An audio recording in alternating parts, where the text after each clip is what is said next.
संदेश बुलंदतोफ TV news.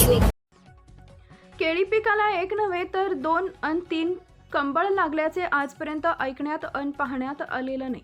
मात्र भडगाव तालुक्यातील वाडे येथील प्रगतशील शेतकरी शांताराम भगवान गोठवाळ यांनी आपल्या शेतात एक एकर क्षेत्रात केळीचं पीक लागवड केली।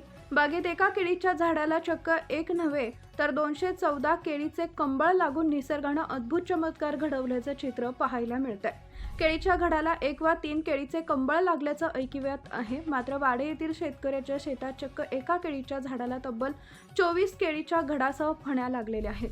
हा निसर्गाचा अद्भुत चमत्कार असून केळीचं पीक पाहायला दररोज शेतकरी नागरिक पाहायला येत आहेत, अशी माहिती शेतकरी शांताराम गोठवाळ, नाना गोठवाळ, हेमराज परदेशी यांनी दिली आहे।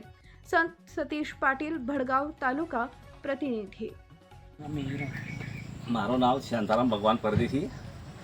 केळी का झाडगू 251 फूल आयल अजून परत अशी खाणच होईल नाही आहे, कारण 1-2 दिखेल आहे।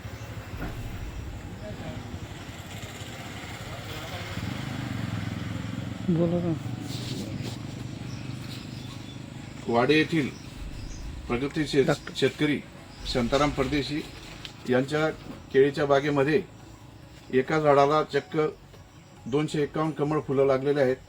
तर हा निसर्गाचा चमत्कार असून अनेक शेतकरी हा चमत्कार पाहायला शेतामध्ये येत आहेत। आतापर्यंत एका झाडाला सरासरी एकच कमळ लागतं, क्वचित 2 ते 3 कमळ यापूर्वी आपल्याला पाहायला मिळालेले आहेत, परंतु प्रथमच एका झाडाला एवढे कमळ फुल लागल्याने एक आश्चर्य व्यक्त केले जाते।